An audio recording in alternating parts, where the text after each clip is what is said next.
अस्सलाम वालेकुम। ऑनलाइन के यूजर आवाज, स्क्रीन और कैमरा के बारे में बता दीजिए। तीनों चीजें क्लियर है? ठीक। लाइट उन्होंने स्पेशल भूत इफेक्ट के लिए जो है ना सर पे लगाई है। हालांकि लाइटिंग तो सबसे खास बात हो क्या, इमरान खान क्या कहते हैं, लाइटिंग की तो असली चीज होती है। हाँ, ARY की लाइटिंग सबसे अच्छी।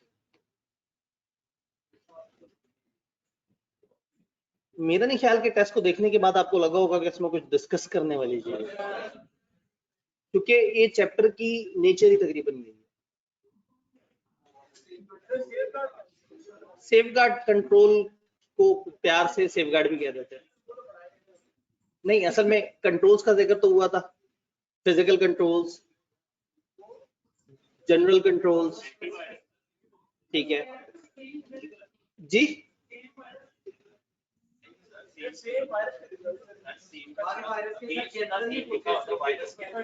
ठीक है, देखिए वायरस की कैटेगरीज बताएं और उनके अगेंस्ट सेफगार्ड बताएं। हाँ, अगेंस्ट द सेम का मतलब है, सेम से मुराद होती है जिसका पीछे तस्करा हुआ।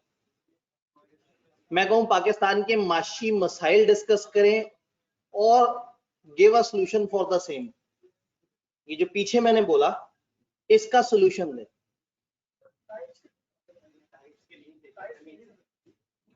टेस्ट का अगर कोई सामने copy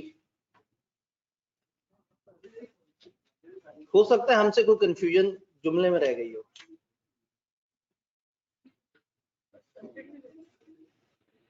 describe 5 type of computer virus and वक्फा और उर्दू वाला और, ठीक है, और मजीद बरा ये के चे जाए हालांकि, मतलब इसका कोई भी तर्जुमा किया जा सकता है। 5 मेथड्स ऑफ सेफगार्ड। आप कहेंगे जी सेफगार्ड तो एक नया लफ्ज था हमारे लिए। कमांडर सेफगार्ड जो है वो आपको जरासीम और कीटाणु में महफूज रखता है। सेफगार्ड को आप जानते हैं, तो सेफगार्ड जो है वो बेसिकली, हाँ, तो सेफगार्ड का मतलब होता है एहतियाती तदाबीर, आसान अल्फाज में कंट्रोल्स। क्या आपके पास उपाय हैं, क्या सोल्यूशन है, आप अपने आप को कैसे बचाते हैं अगेंस्ट द सेम। अगर यह लिखा होता against each of the same तो लगता है कि शायद यहाँ पे एक एक वायरस को अलग से डील करना चाह रहा है कि हर वायरस के 5 सोल्यूशन दें, ठीक है। और फिर आपको लगता है कि पहले आप वायरसेस बताएं 5, उनकी डिस्क्रिप्शन बताएं, फिर हर वायरस की डिस्क्रिप्शन के नीचे 5 लाइनें लिखें, तो 10 नंबर जस्टिफाइड है। हाँ, तो 5 method of safeguard against the same का मतलब है कि अब आपने वायरस को डिस्कस करने के बाद एक दफा तसल्ली से बता देना था कि वायरसेस के क्या क्या सोल्यूशन हो सकते हैं, क्या क्या सोल्यूशन हो सकता है। एक तो किसी को फिजिकली घुसने ही ना दें उस सिस्टम में, मसला ही हल। अच्छा, बाहर से अनऑथराइज एक्सेस को रोक दे, हैकर्स के लिए एंटी हैकिंग के टूल्स वो कर ले, फायरवॉल लगा ले, एंटीवायरस अच्छा इंस्टॉल कर ले, पासवर्ड बार बार बदलते रहे, अननोन फाइल वगैरह ना वो करें। तो मतलब आपको एक आध जनरल लिखना पड़ता और बाकी आपके जो कंट्रोल दिए हुए हैं उसमें से कवर हो। तो सवाल खूबसूरत था। अब जब सवाल डिस्कस हुआ है तो कहीं आप ऐसा ना कहें कि सर ने टेस्ट नहीं किया, तो बाकी 2 सवाल भी डिस्कस कर लेते हैं। Describe briefly the salient feature of virtual organisation. ये तो आप लोड मचा देते हैं सवाल, ठीक है। सेलियंट फीचर्स, अब जो आपको वहां से याद किया हुआ है, जो दिल में आ रहा है, जो भी है, क्योंकि वो है तो नहीं कोई स्पेसिफिक थ्योरी तो नहीं है कि आपने लफ्ज़ बात करनी है। फिर different type of information system in use by organisation. एक ऑर्गेनाइजेशन में डिफरेंट तरह के इंफॉर्मेशन सिस्टम जो होते हैं, टीपीएस से कहानी शुरू होते होते एक्सपर्ट सिस्टम तक आ जाती है। तो ये था एक खूबसूरत सा टेस्ट।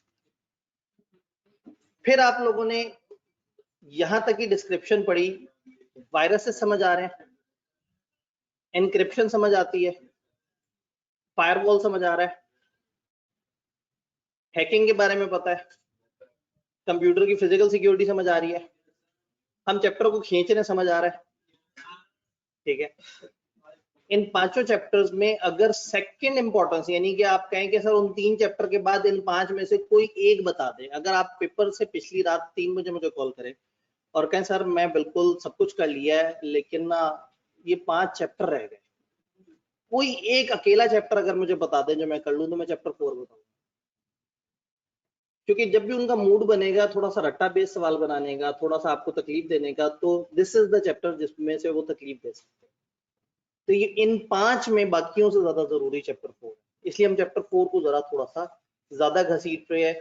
आपको पता है जो इंपॉर्टेंट चैप्टर है उसको हम थोड़ा आहिस्ता आहिस्ता आहिस्ता आहिस्ता करके कर रहे होते हैं, हालांकि इसमें काम की कोई बात नहीं है और ना ये वो बातें हैं जिससे आप बिजनेस के अंदर बड़ी कमाल महारत रख लेंगे अगर वायरस की किस्मों के नाम आपको पता लग जाए। ठीक है, तो ये बस उन्होंने जहां से छापे लगाए वो लगाते चले गए। इनको सिर्फ दुख ये था कि इन्होंने एक आध पेपर खत्म कर दिया है तो वो उस पेपर को कहीं तो फिट करना था, तो उन्होंने यहाँ पे चीजें फिट करना शुरू कर दी। तो ये चीजें आपको थोड़ा समझ आ रही हैं। सर XYZ इंस्टीट्यूट की लाइटिंग सबसे अच्छी होनी चाहिए जी, अल्लाह करे देख लें जी। मैं जरा बंदा ज्यादा सीधा हूं, मैं सख्ती कर नहीं सकता ज्यादा। अवॉइड सस्पिशियस वेबसाइट, ये वायरस से रिलेटेड वो कह रहे हैं। मलवारी डिटेक्शन सॉफ्टवेयर, ये भी अगेन वायरस की कैटेगरी होती है। Avoid using crack program, Pakistan में थोड़ा मुश्किल हो जाएगा लेकिन चलें, भाई ने कहा है कि जी आप क्रैक प्रोग्राम से जो है ना अपने आप को महफूज रखें, क्योंकि क्रैक प्रोग्राम जब होता ही गलत है तो उसमें अगर कोई बंदा को गलत चीज डाल दे तो ये ऐसे ही है कि जैसे आप जो है अदालत में जाके कहेंगे जी मैंने इस बंदे के लिए कत्ल किया, अभी मुझे पैसे नहीं दे रहा है, इससे पैसे दिलवाए। तो जब है ही गलत चीज तो उसमें आपके साथ गलत हो जाए तो आप उसके अगेंस्ट जा नहीं सकते।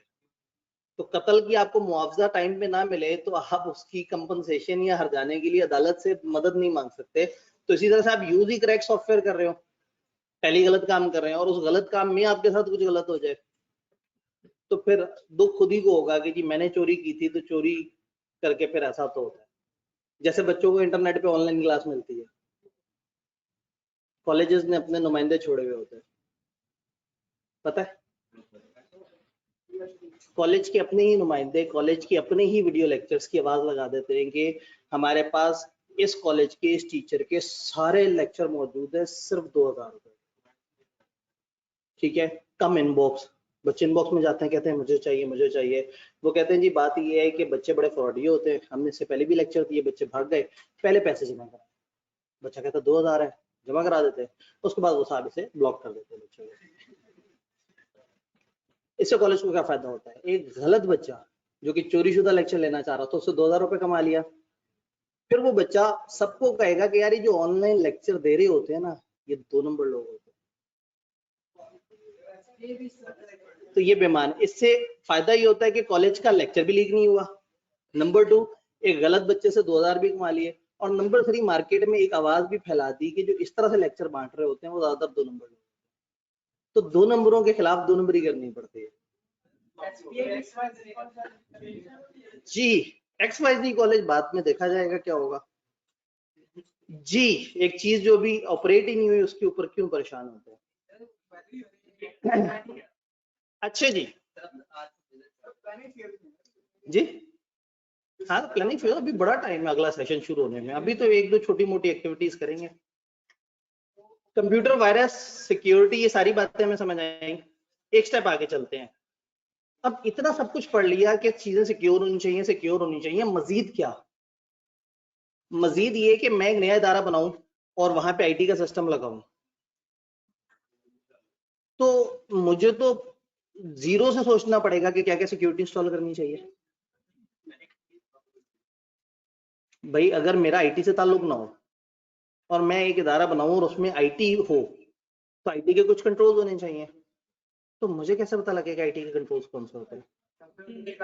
आदि साहब का लेक्चर नेट से डाउनलोड करें, उसको सुने तो उसमें IT के कंट्रोल्स पता लग जाएंगे, पूछेंगे लोगों से जो उस इदारे इस तरह के इदारे चला रहे हैं उनसे कंसल्ट कर लेंगे, IT के एक्सपर्ट हायर करेंगे, तो फिर दुनिया का हर बंदा बेचारा हर दफा ही नई रिसर्च करता होगा। यानी कि जब भी आपने खीर बनानी है आपने हर दफा खुद ही से समझना है कि खीर कैसे बनती है। नेट पे बने बनाए नुस्खे मौजूद होने चाहिए, बने बनाए रेसिपीज होनी चाहिए, बनी बनाई वीडियोस मौजूद होनी चाहिए। तो जब एक खीर के बारे में इतना कुछ मौजूद है तो IT तो बिजनेस नीड है, खीर फिर एक रेजिडेंशियल नीड है।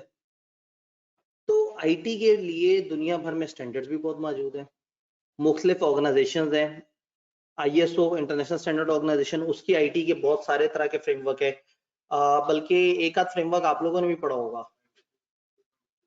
3001, अभी वहां तक नहीं पहुंचे, चैप्टर 13 आई गेस। ठीक है, चलें फिर वो उधर होता तो मैं उसकी जरा एग्जांपल देता तो बात समझ आ जाती।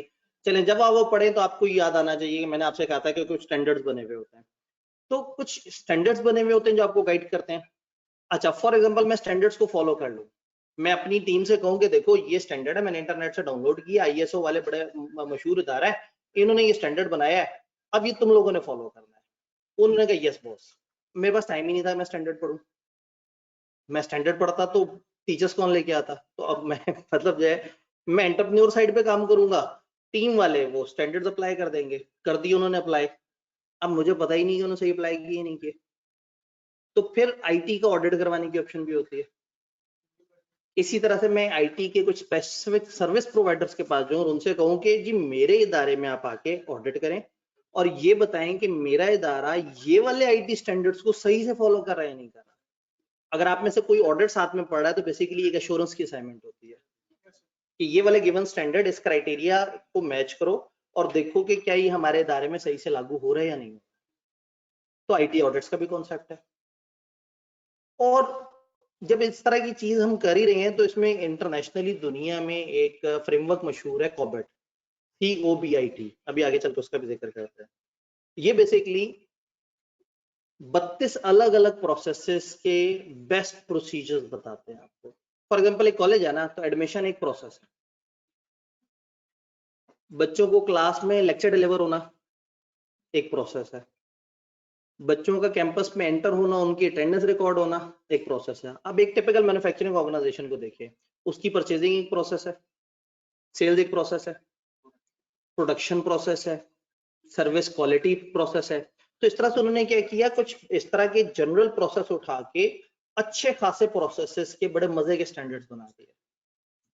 अब मेरे लिए बड़ा आसान हो गया, मुझे हर दफा नई तहकीक नहीं करनी, मैं अपने इदारे में उठा के कॉबिट का फ्रेमवर्क समझते हैं, ज़ाब्ता, रूल्स एंड रेगुलेशन, मैं वो उठा के अपने इदारे में अप्लाई कर दूं और मेरी जिंदगी आसान हो जाए। हो सकता है वो कॉबिट फ्रेमवर्क अंग्रेजों ने अपने हिसाब से लिखा और शायद मेरा पाकिस्तानी इदारा उसमें से 3-4 एग्जेक्टिव लेवल के शशके मशके ना जानता हो। शायद वो कहेंगे जी हर बच्चे की दरवाजे पे भी बायोमेट्रिक अटेंडेंस हो और क्लास के अंदर भी बायोमेट्रिक अटेंडेंस हो। तो हो सकता है शायद मेरे पास उतने रिसोर्सेज ना हो या उतने पैसे ना हो कि मैं ये वाला काम कर सकूं।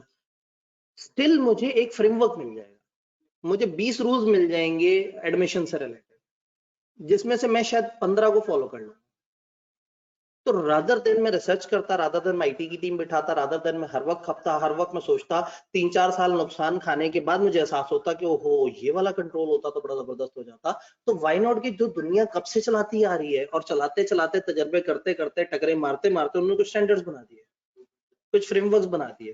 तो उन फ्रेमवर्क को उठा के फॉलो कर देने से मैं नंबर 1 मुझे रिसर्च नहीं करनी पड़ेगी, नंबर 2 मेरे कंट्रोल बेहतर हो जाएंगे, नंबर 3 मैं पहले दिन से इफेक्टिवली एफिशिएंटली चलना शुरू हो जाऊंगा।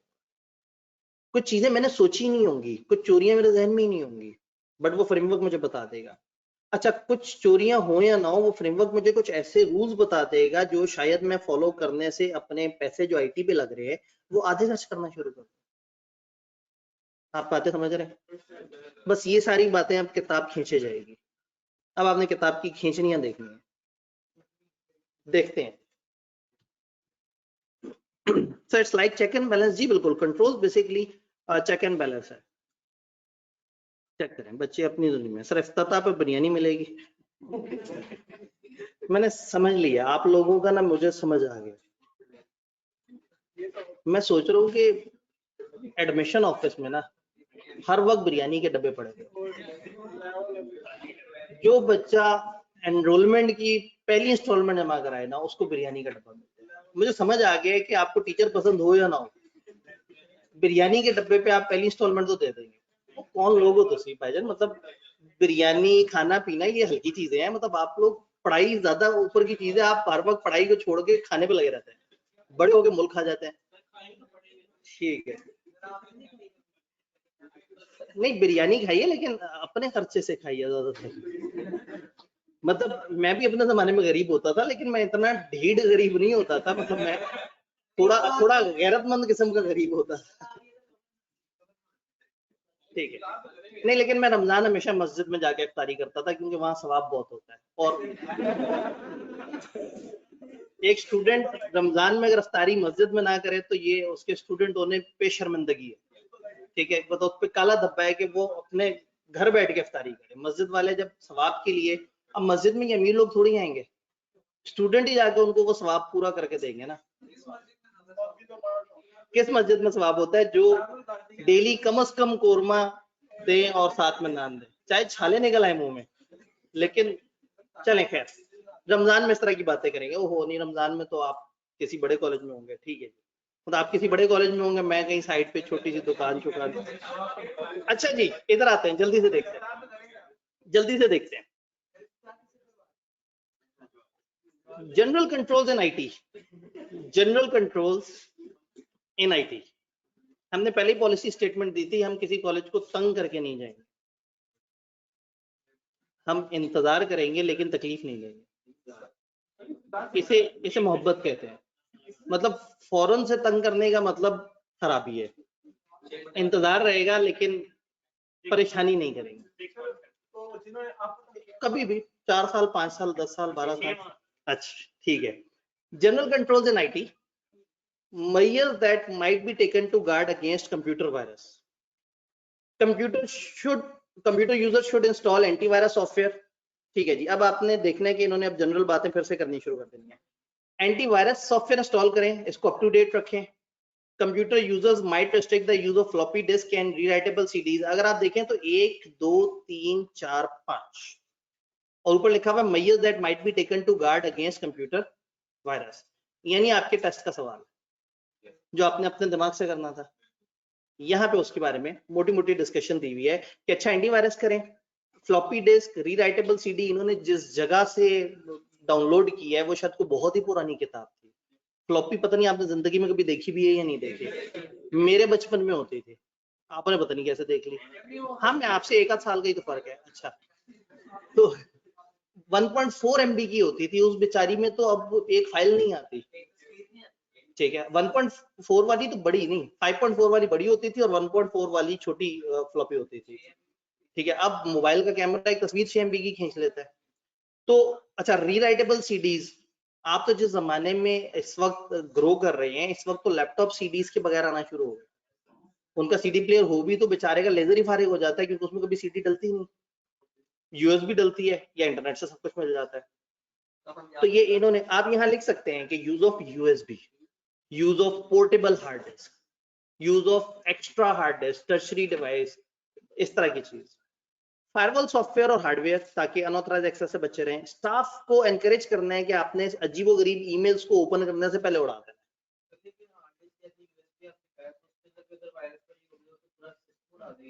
जी बिल्कुल, मैंने ये नहीं कहा कि आप यूएसबी यूज करें, गौर से पढ़ें।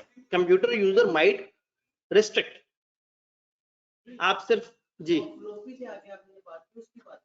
मैं ये कह रहा हूँ कि सामने फ्लॉपी और रीराइटेबल सीडी लिखा है ना, ये उन्होंने पुराने जमाने की डिवाइसेस के नाम लिख दिए, उसकी जगह यूएसबी लिख दें। हाँ हाँ, इसीलिए उसे रिस्ट्रिक्ट करें। आप 1-1.5 सेकंड आगे पीछे हैं इस वक्त टोटल। एक काम करें, वो जुमला दोबारा पढ़ें, फ्लॉपी की जगह यूएसबी लिख के।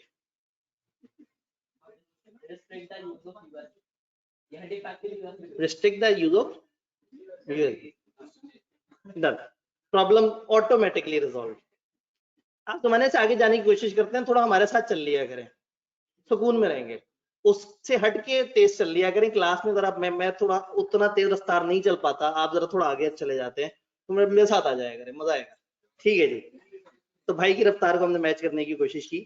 There should be procedures communicated to staff for reporting suspicious of any virus. एक सिस्टम होना चाहिए कि भाई जब जिसको किसी वायरस का पता लगे, कोई डर लगे, कोई खतरा हो, वो फौरन से बताए। वो कहे जी मेरा कंप्यूटर अजीब अजीब सी बातें कर रहा है।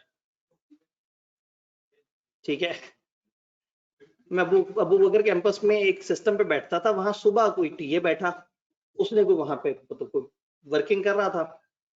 अब दोपहर बाद में वहां बैठा, मैं काम कर रहा, तो थोड़ी देर बाद ना साइड पे एक करेक्टर आके ना छलांगे मारना शुरू हो गया, और जो है वो हाथ में एक वो मोनोग्राम उठा के कि जी वो ये प्रोडक्ट है, ये बाय कर ले। मुझे बड़ा अजीब सा लगा कि मैं मतलब बैठा हूँ एक बच्चे से डिस्कशन करूँ, साथ कंप्यूटर की स्क्रीन पे जो है वो एक करेक्टर, मैं अगर भाई साहब कहूंगा तो फिर वो थोड़ा सा गलत हो जाएगा, एक करेक्टर वहां पे जो है अजीबोगरीब सी हरकतें करके और हाथ में एक वो बैनर सा पकड़ के कि जी ये वाली प्रोडक्ट आप खरीद लें। तो ऐसे में मुझे ये नहीं चाहिए कि मैं स्क्रीन को यूं कर लूं कि वो करेक्टर सिर्फ मुझे नजर आए। मुझे चाहिए मैं फौरन से इंतजामिया को बताऊं कि भाईजान मेरे कंप्यूटर में कोई अजीब सा वायरस आ गया। तो एक सिस्टम होना चाहिए कि लोगों को जब अजीब सी कोई एक्टिविटी नजर आए तो रादर देन कि वो उसको एक प्रिविलेज समझें, एक अपॉर्चुनिटी समझें, वो उसको रिपोर्ट करें। मतलब मैं जितने सेंसर्ड अल्फाज में बता सकता था उस करेक्टर के बारे में मैंने आपको बताया। वो भाई साहब ने पता नहीं क्या ओपन किया था, तो वो हर 10 मिनट बाद ना वो करेक्टर आके साइड पे स्क्रीन पे, पहले साइड पे फिर थोड़ा सा चलते हुए इधर फिर वापस, कि बस क्लिक कर लो मेरे पे कभी।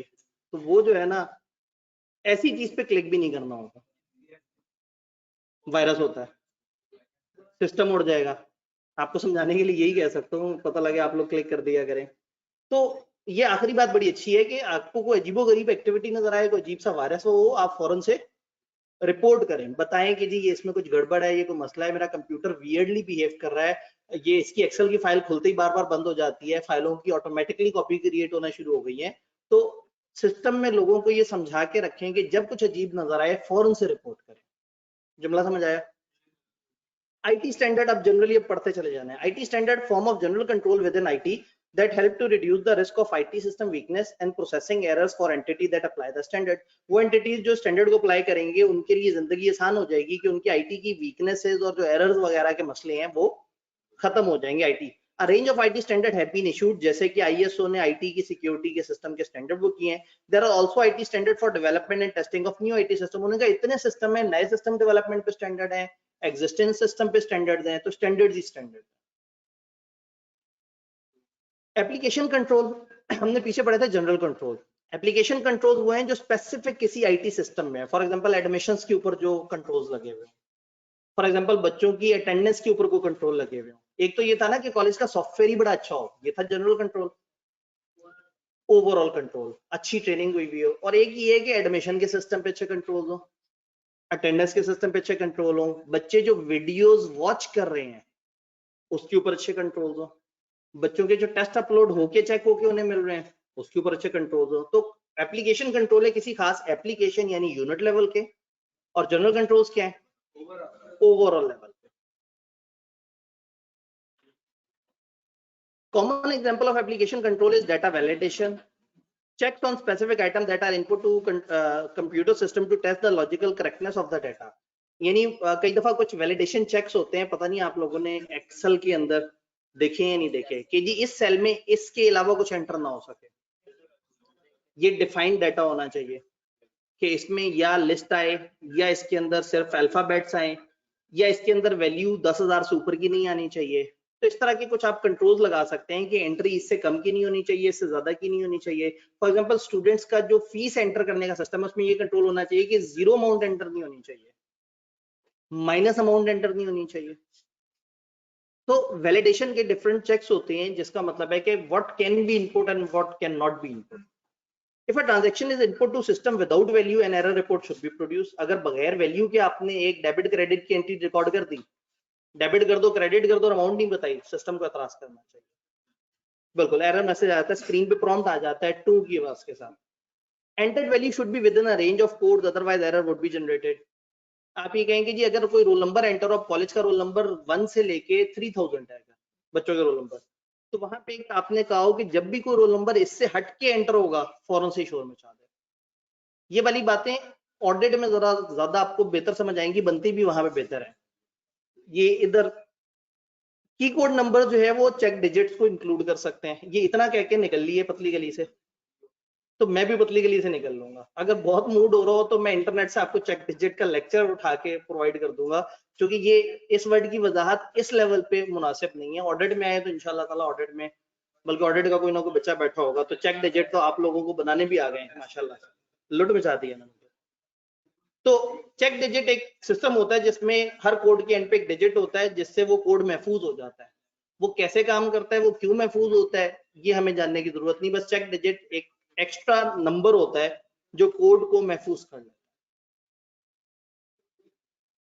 मॉनिटर ऑफ कंट्रोल्स, एक अच्छा सिस्टम वो होना चाहिए जिसमें मैनेजमेंट साथ साथ रिव्यू करते रहे और अपने कंट्रोल्स को मॉनिटर करते रहे सिस्टमैटिक बेसिस पे, सीक्वेंशियल बेसिस पे, वक्तन फवक्तन, हर 10 15 20 दिन बाद, महीने बाद, 2 महीने बाद, व्हाटसोएवर, बार बार रिव्यू करते रहे कि हमारे किसी कंट्रोल को अपडेट होने की जरूरत तो नहीं।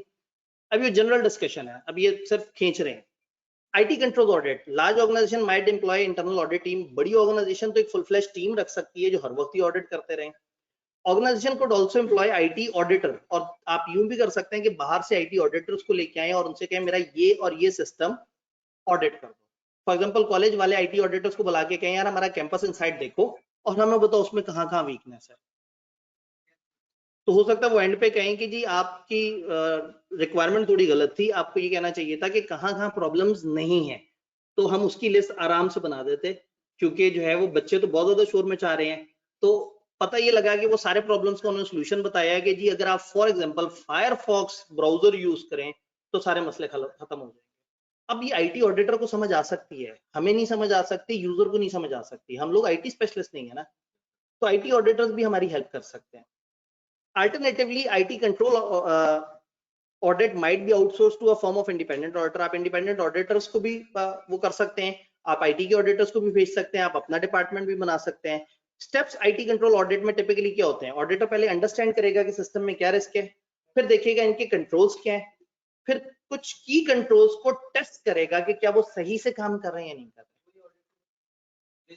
जिसने ऑडिट पढ़ा हुआ उसको ये बात आसानी से समझ आती है, जिसने ऑडिट नहीं भी पढ़ा हुआ तो जाहिर है एक बंदा जिसने सिस्टम को ऑडिट करना पहले समझेगा कि इनके मसले क्या थे, इनको बच्चों को चीज क्या दिखानी थी, फिर देखेगा इन्होंने कंट्रोल क्या लगाए, फिर देखेगा उन कंट्रोल में कौन से अच्छे हैं और कौन से अच्छे नहीं है।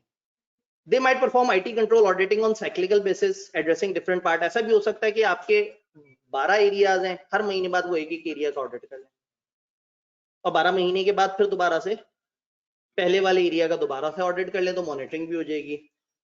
Alternatively they might audit all areas at every audit, ऐसा भी हो सकता है कि वो ऑडिट कम दफा करें, साल में 12 दफा ना करें, साल में 3 दफा करें, लेकिन करें हर दफा सारे एरियाज का। Another approach would be to adopt a risk based approach, एक और अप्रोच ये है कि देखिए रिस्क कौन सी जगह पे, अटेंडेंस में अगर सिस्टम खराब भी हुआ हुआ है तो उससे कोई कमर्शियल नुकसान नहीं है, एडमिशंस में अगर खराब हुआ हुआ है तो कमर्शियल नुकसान है, क्योंकि उसमें रुपए पैसे की ट्रांजैक्शन इन्वॉल्व है, तो ज्यादा खतरा कहाँ हुआ, एडमिशंस में। तो फिर एडमिशंस को ऑडिट पहले करवा लिया जाए, जब वो सीधा हो जाए बाद में देखें अच्छा चलो यार उसको भी देख लेते हैं, अटेंडेंस वाले सिस्टम को भी देख लेते हैं। बातें समझ आ रही हैं, इन्होंने खींची हुई और मैं भी खींच रहा हूँ, खींचते खींचते आगे चलते हैं। एक्सेप्शन रिपोर्टिंग में हमने बात की थी नहीं, कुछ अजीबोगरीब सा हो तो सिस्टम ऑटोमेटिकली रिपोर्ट करे, यानी कि जैसे मैंने आपको बताया कि जी ऑटोमेटेड सिस्टम चल रहे होते हैं, अगर एक स्टोर में एक खास चीज एक लेवल से नीचे चली जाए फौरन से एक ईमेल जनरेट हो जाए। कॉलेज में फॉर एग्जांपल हर दिन क्लास में अटेंडेंस होती हो, किसी दिन क्लास की अटेंडेंस 10% पे चली जाए तो हेड ऑफिस ईमेल जानी चाहिए और उनको तड़प के पूछना चाहिए भाईजान क्या हुआ, मतलब ये एकदम से 10% पे कैसे कर गई अटेंडेंस। मतलब पॉइंट इज के जो अजीब सी बात है, अचानक से एक कैंपस में कॉलेज के 3 दिन से लगातार क्लासें ना हो रही हो, तो अगर हेड ऑफिस सुकून से बैठा हुआ और कैंपस को कहा हुआ है कि भाई आपने अपना मामला देखना है, still there must be a system of exception reporting कि जब कुछ अजीबोगरीब सा हो तो रिपोर्ट करें। तो exception a periodic daily weekly या monthly exception reporting should describe control failure that occur, कि कहां कहां हमारे कंट्रोल टूटे, describe the impact of control failure, उन कंट्रोल टूटने से क्या हुआ, और सजेस्ट द न्यू कंट्रोल। तो हो सकता है वीकली एक रिपोर्ट यहाँ से जनरेट होकर हेड ऑफिस जाती हो कि इस पूरे हफ्ते में हमारे कैंपस इनसाइड पे ये 3 जगह पे ये अटैक हुए जो इस सॉफ्टवेयर से किए और इन आईडीज ने किए। इस तरह से भी हो सकता है, बच्चा तो ब्लॉक हो गया लेकिन हेड ऑफिस को खबर मिल गई, ताकि हेड ऑफिस देखे कि ऐसा क्यों हुआ और कैसे हुआ और आइंदा इसको कैसे बेहतर किया जा सकता है। तो एक्सेप्शन रिपोर्टिंग इस कुछ अजीब हो तो फौरन से बड़ों को इतला हो। Effectiveness of IT control monitoring is driven by action taken by management to address control failures. आपका IT control system तब strong होगा जब management action भी लेती होगी। अगर सिस्टम में वीकनेस है और मैनेजमेंट मुस्कुरा देती है, आप कॉलेज को जाके कहते हैं जी लेक्चर नहीं चल रहा है, अरे हमारे भी नहीं चल रहा है, यार कमाल हो गया, तो आप कहेंगे भाई इनका मतलब इसका मतलब है ये फारिग है, ये कंट्रोल सीधा करना ही नहीं चाह रहे। तो उन कंट्रोल्स पे भरोसा कम हो जाता है जब कंट्रोल्स के जो केयर टेकर हैं वो खुद सीरियस ना नजर आए। एक्सेप्शन रिपोर्ट जो और फौरन से कॉलेज एक्शन ले लें, आपके यार ये देखो ये जबरदस्त बात की इन्होंने कि इनको पता लगते ही इन्होंने चीज इंप्रूव कर दी, और इनको हमने बताया जी कैंपस इनसाइड नहीं चल रहा और 5 मिनट में इन्होंने पीछे कुछ ऐसा किया है कि वो जादुई तरीके से चलना शुरू हो गया, कंफर्ट बढ़ जाती है। ठीक है, नहीं मतलब मैंने एक एग्जांपल दी है। असल में प्रॉब्लम ये है कि आपने पढ़ना अपने पसंद के टाइम पे होता है ना, रात 1 बजे आप मैसेज करेंगे कि जी वो कैंपस इनसाइड में प्रॉब्लम आ रहा है, तो उस वक्त इंतजामिया जो है वो मतलब, हाँ इंतजामिया कम अज कम जो है वो उस टाइम पे कोशिश ये करेगी कि बस बहुत हो गया, पूरा दिन बच्चों को सर्विस दे दी, अब मतलब रात में सिस्टम नहीं चला कोई बात नहीं, सुबह उठ के बच्चा देख लेगा लेक्चर। ठीक है जी, मैं ये तो नहीं कह सकता कि छोड़े कॉबेट।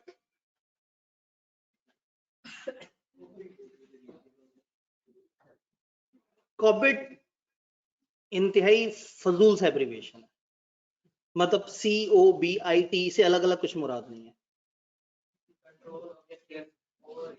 C से कंट्रोल है, OB से ऑब्जेक्टिव है, और IT से इंफॉर्मेशन एंड रिलेटेड टेक्नोलॉजी। धक्के से असल में वैसे बनाते हैं ना तो COFIART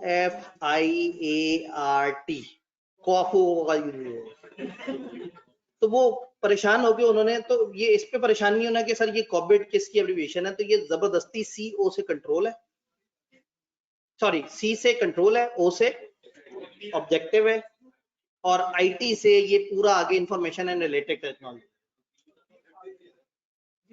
नहीं B वो है ना ऑब्जेक्टिव, OB ऑब्जेक्टिव, O के साथ B जुड़ा हुआ है, टाइम ही धक्के से। ठीक है, बस नाम अच्छा बनाना था, है बस कुछ भी बना दो, कहीं पे भी कोई इंटेलिजेंस लगा दो, कुछ भी कर दो, बस नाम प्यारा लगेगा, अकाउंटिंग से ताल्लुक ही ना नजर आ रहा हो। खैर, तो control objective for information and related technologies, purpose of COBIT is to provide, एक मिनट, क्या आपको याद है थोड़ी पहले मैंने कॉबिट के बारे में कुछ बताया था? क्या बताया था? एक मिनट, क्या बताया था? भाई का प्रोसेसर इस वक्त टाइम पे बैच कर रहा है, कॉबिट के बारे में मैंने कुछ बताया था?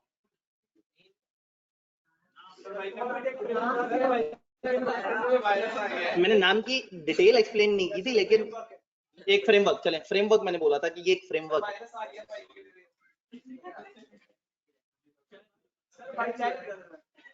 भाई चाय पी रहे थे, मास्टर रीसेट हो गए भाईजान,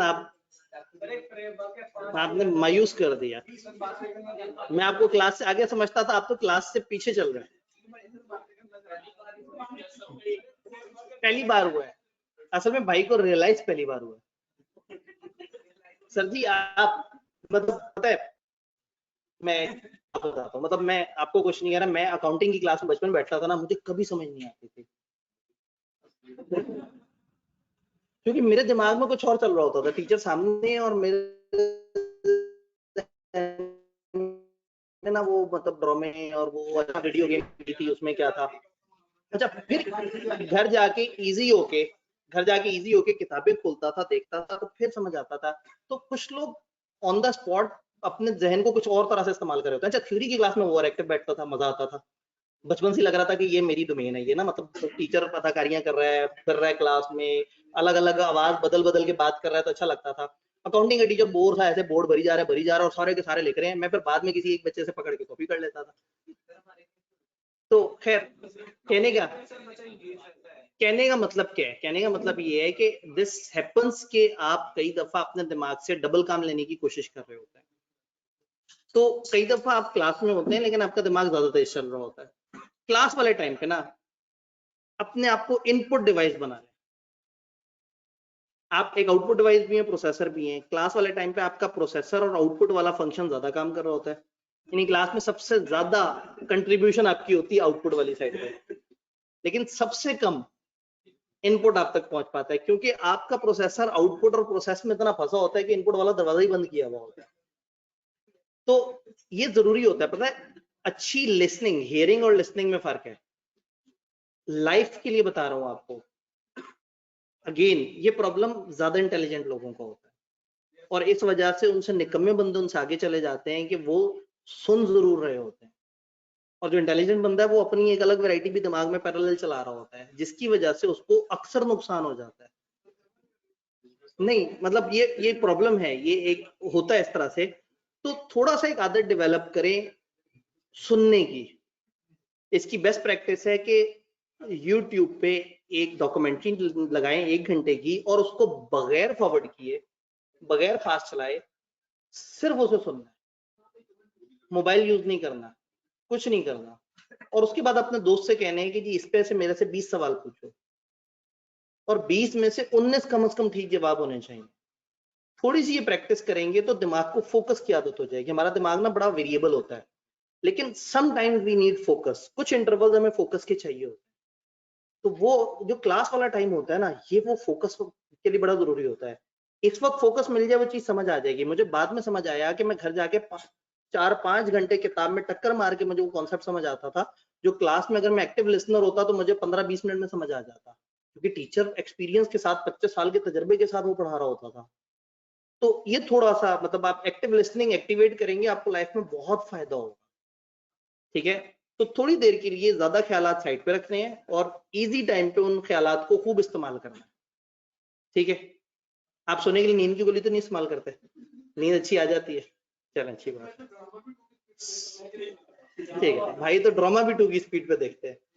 अच्छा जी, जल्दी से इस कॉबिड को देखते हैं। कॉबिड एक फ्रेमवर्क है। क्या है ये फ्रेमवर्क? सामने के हाजरीन ये भाई बताएंगे जी। कॉबिड बहुत सारे डिफरेंट प्रोसेसेस जो ज्यादातर एक इदारे में हो सकते हैं। देखिए ना, एक कॉलेज को सोचेंगे 6-7 प्रोसेस जहन में आएंगे, मैन्युफैक्चरिंग कंपनी को सोचेंगे 15 प्रोसेस जहन में आएंगे।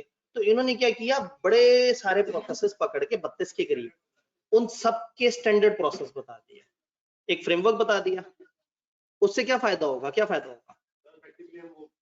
हम इफेक्टिवली प्रोसेस चला पड़ेंगे, रिसर्च नहीं करनी पड़ेगी। अच्छा, हम रिसर्च करके भी इतनी प्यारी क्वालिटी की चीज ना बना पाए जो वो 15 साल की मेहनत से बना के बैठे हुए, बनी बनाई चीज मिल जाएगी, कॉस्ट सेविंग होगी। हम अपने इदारे को ज्यादा डिसेंट, ज्यादा सिस्टमेटिक और एसओपी को फॉलो करता हुआ बना देंगे। हम थ्रेट से महफूज रहेंगे, हमारी गवर्नेंस, चेक एंड बैलेंस बेहतर होगा, परफॉर्मेंस बेहतर होगी। एक दफा किताब को देखते हैं इन्होंने क्या कहा है। कॉबिड का पर्पज है मैनेजमेंट और प्रोसेस ओनर्स को एक आईटी गवर्नेंस मॉडल दिया जाए। आईटी को कैसे गवर्न, गवर्न मतलब समझते हैं ना, मैनेजमेंट। जैसे लोग कहते हैं ना कि पंजाब की गवर्नेंस ऐसी है, सिंध की गवर्नेंस, गवर्नेंस का मतलब है इंतजामिया चलाने वाली, जो उसको कंट्रोल कर रहे हैं वो सही हो रहा है या नहीं हो रहा। It is a control model to meet the needs of IT governance and ensure integrity of information and information system. इसका फायदा ये है कि आपकी जो आईटी गवर्नेंस की नीड है वो भी पूरी होती है और आपकी इंफॉर्मेशन और सिस्टम की जो इंटेग्रिटी है, हिफाजत, वो सही रहे, उसका तकद्दुस, वो मतलब अब आईटी का क्या तकद्दुस है, उसने बेचारी ने क्या पर्दा करना है। बेसिकली उसका तकद्दुस ये है कि वो इंफॉर्मेशन महफूज रहे, उस पर किसी ना महरम की नजर ना पड़े। ठीक है, मतलब एक अनऑथराइज पर्सन उस इंफॉर्मेशन तक ना पहुंचे, तो उसकी इंटेग्रिटी का मतलब है उसकी अपनी जो एक वो है, सेफ्टी है, सिक्योरिटी है, वो रहे। An IT governance tool that has been of tremendous benefit to IT professional. मतलब ये जुमला देख के फजाइल बयान करने शुरू कर दिए उन्होंने, कहा गेम उठाते ही बड़े ओपनिंग स्टेटमेंट्स है। उन्होंने कहा ये क्या साहब, क्या बात है, जबरदस्त, कुछ भी नहीं बताया। उन्होंने कहा ये लुट बजा दिए। तो इस जुमले से हमने कुछ नहीं करना आगे। Linking IT and control practices, COBIT consolidate करता है और हार्मोनाइज करता है, जोड़ता है और एक सेम वे में ले आता है। हार्मनी का मतलब है एक जैसा। Standards from prominent global sources into a critical resource for management control professional. Management control professional के किसी क्रिटिकल सिस्टम के लिए दुनिया के इंटरनेशनल जगह की जो प्रैक्टिसेस है उनको एक जगह इकट्ठा करना। जुमले बड़े खूबसूरत हैं, आप अपने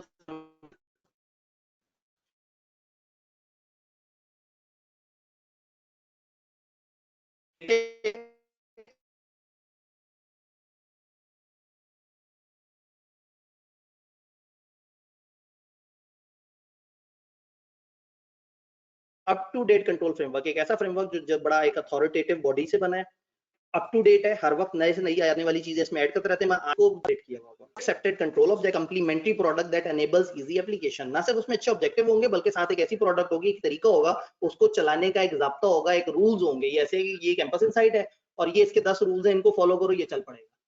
तो ना सिर्फ एक फ्रेमवर्क है बल्कि फ्रेमवर्क को चलाने का निजाम भी है। जी, कंप्लीमेंट्री का मतलब होता है उसके साथ, मतलब जैसे आपको कॉलेज वाले क्लास के साथ कंप्लीमेंट्री किताब दे देते हैं कि ये क्लास है और उस क्लास की घर जाके पढ़ाई करने के लिए ये किताब हो।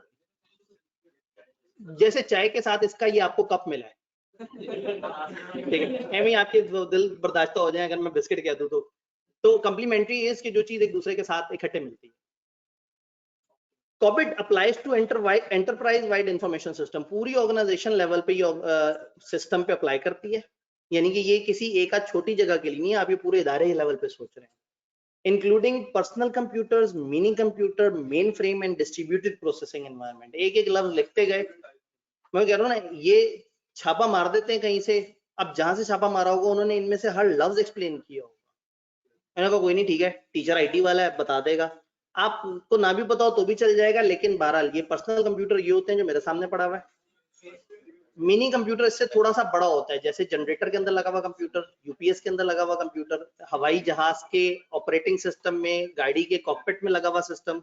ये मेन फ्रेम, ये जरा बड़े लेवल के, ये सुपर कंप्यूटर पुराने जमाने में जो होते थे वो आज की मेन फ्रेम है। जैसे फेसबुक का पूरा सर्वर बस खत्म हो रहा है, फेसबुक का पूरा सर्वर, यूट्यूब का सारा डाटा, मतलब उस तरह के सेटअप जहाँ पे पूरी दुनिया के बड़े बड़े सर्वर हैं। पहले सुपर कंप्यूटर होते थे, लेकिन आज के दौर का मेन फ्रेम इतना स्ट्रॉन्ग हो गया है कि वो तकरीबन सुपर कंप्यूटर लेवल पे चला गया। तो इन्होंने उसका किया। एंड डिस्ट्रीब्यूटेड प्रोसेसिंग एनवायरनमेंट के जी, एक आपका प्रोसेसर पड़ा हुआ है इंडिया में, एक आपका पड़ा हुआ है नेपाल में, एक प्रोसेसर श्रीलंका में पड़ा हुआ है, एक प्रोसेसर आपका भूटान में पड़ा हुआ है। और आपको जब जितनी प्रोसेसिंग चाहिए होती है वो हर जगह से शेयर्ड प्रोसेसिंग ले लेते हैं। जैसे इंटरनेट में शेयर्ड होस्टिंग का कॉन्सेप्ट होता है, पता नहीं आप लोगों को कितना आइडिया है, ठीक है।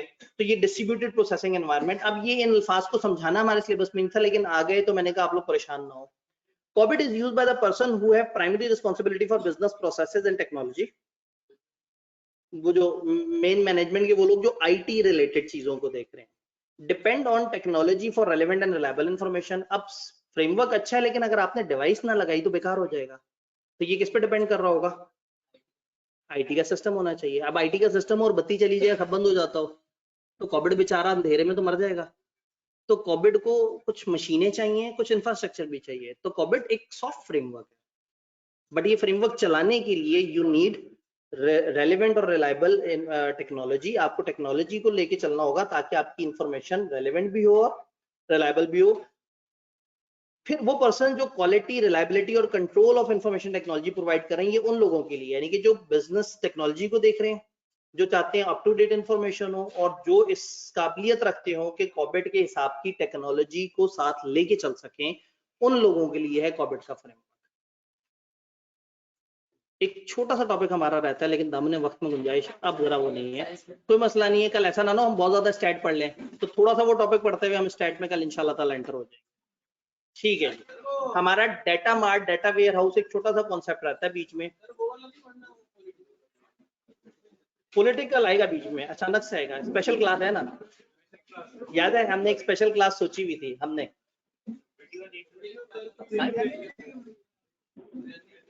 जी, असल में वो क्लास शुरू कर दी ना, तो आप लोगों ने